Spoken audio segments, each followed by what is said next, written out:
My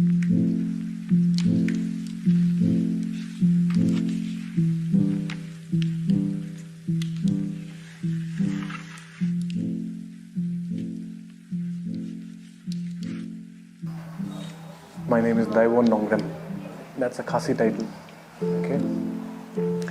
I never really felt like saying I belong to this place because I'm more like a hybrid. Okay? I was born in Shillong, then went to Calcutta, then went to Gujarat, Jammu Kashmir, Punjab, West Bengal, Shillong, then here. Because my father was in army. My journey as mental health mentor, that's something I call myself on social media. It started back in 2019.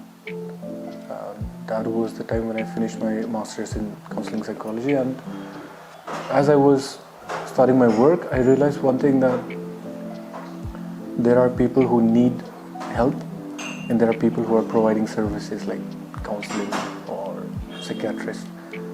But then both the parties don't know where to find each other. It was like that. Who knew, they were taking the help, but majority population, they did not know anything. So then I realized, instead of just sitting there waiting for my clients, I have to be that one bridge between people and the service provider. So that's when I started doing this awareness work. I did my work in Shillong, Darjeeling, that is among Nepali and other communities, and in Nagaland. So this is going to be my longest duration.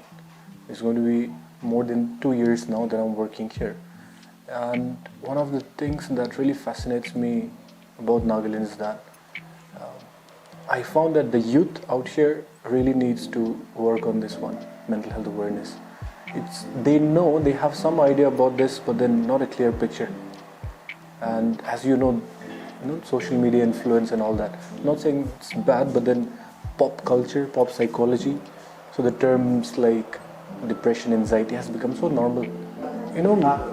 Media has played such a major role in how we perceive things. Like pretty much, I can give an example of COVID period also. Initially, they showed it like zombie apocalypse or something. I was positive, and within 3 seconds I had fever, but then nothing happened. So I think it's more of what we consume through social media basically. That is also very much important, right? And when these media houses, which commercially, design the news in order to be more masala and all that, that really messes up with population at large scale. So I think I would encourage everyone who would listen to this conversation is that please be more conscious, because everything you see doesn't have to be right or wrong, or everything you hear doesn't have to be right or wrong. You ask yourself consciously, which one do you follow and why? Otherwise, if you just follow what they say is right, you may be misled, and we never know. I would urge the media houses to, sort of create a balance. When news doesn't have to be all this dangerous news, somebody murdering someone, somebody looting or whatnot. But I think it would be a very good perspective even for the readers to expect something positive. Having depression versus being depressed or feeling depressed, it's two different things.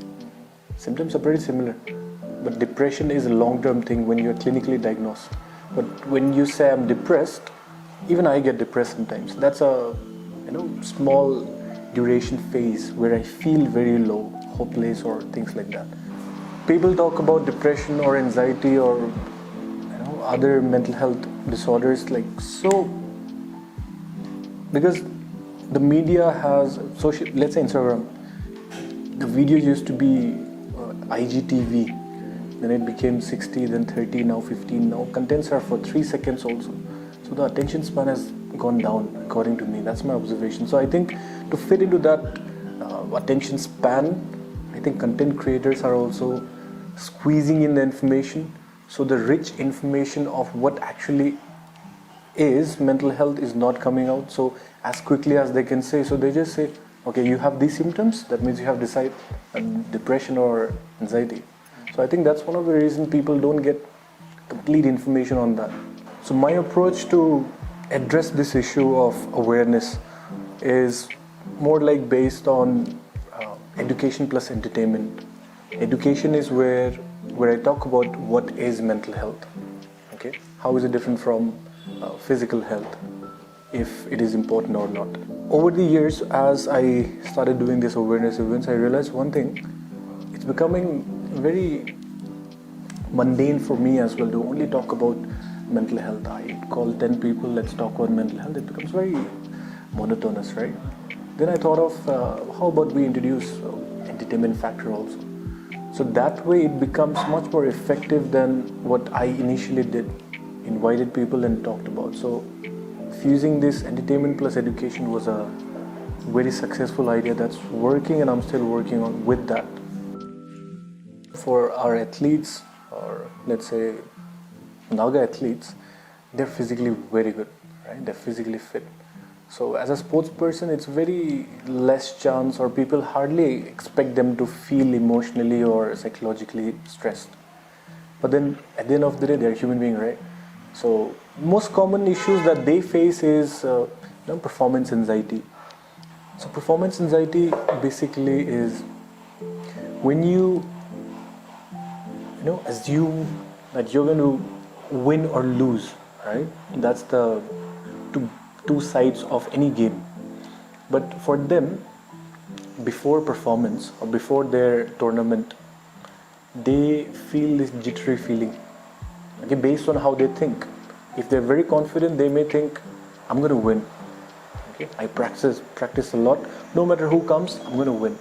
But most commonly what happens is the negative part of our mind that takes over. What if I don't win? What if the other person is more powerful than me? Or what if sometimes we get intimidated by the way they look also. Oh, that person is so confident, this and that. And sometimes I have to win because people are expecting, my coach is expecting, my teammates are expecting. So all that messes up with the head, and that eventually becomes the performance anxiety, and sometimes it affects their game also. So as a psychologist, there are several aspects to this situation that you have just mentioned. First thing would be if the person goes into a dark space, right, or a dark time of his life, they may be filled with negative emotions like hatred, anger, frustration, hopelessness, right? So then what do they do about it? That's what matters. If they stay there for a long time, it may be very fatal for them, because as we know, psychological disorders like depression, if you stay all by yourself without taking help, the darkness will consume you and you will have no hope. If the person is aware enough that darkness is also part of our life as the light is, then it's going to be okay. Like you said, if they find it okay that I'm going through a phase and eventually it will pass, then it's fine. But then I always say this thing to people also: if you believe in God, you have to believe in devil also. Some people say, I don't believe in hell, I believe in heaven. And I say, how is it possible? Because God is what? Positive. There is no positive without negative. It's good to be sensitive about these conversations, but then again, that's why I say, as the professionals in this discipline, it is a very responsible job for us to give important, rich information to people when we talk about awareness. We don't just have to talk about depression is when you're sad or when you have a breakup. No, it's beyond that. That's why doing it over and over again, or making it more interactive, that they can take it along with them, not just during the event and after the event they forget. So that's one of the reasons I'm trying to infuse entertainment plus education, because any memory which is infused with an emotion becomes long-term memory. So when I'm telling them a story on mental health, or how somebody survived and won their life, won their battle, I am also introducing music to them, because they feel inspired and they take it. And I'm telling you, Rajat, in fact, the right answer for this question would be, I started my journey in 2019 professionally. I still have people texting me saying that, thank you so much for saying that. Thank you so much for listening to me. Thank you so much for being there for me. If not for you, I wouldn't have been here. I don't know what would I do. So I get those kind of messages as well. So I think it is our duty how we cater this or how we address this issue. Because as you said, it's sensitive. We also have to take it much more seriously.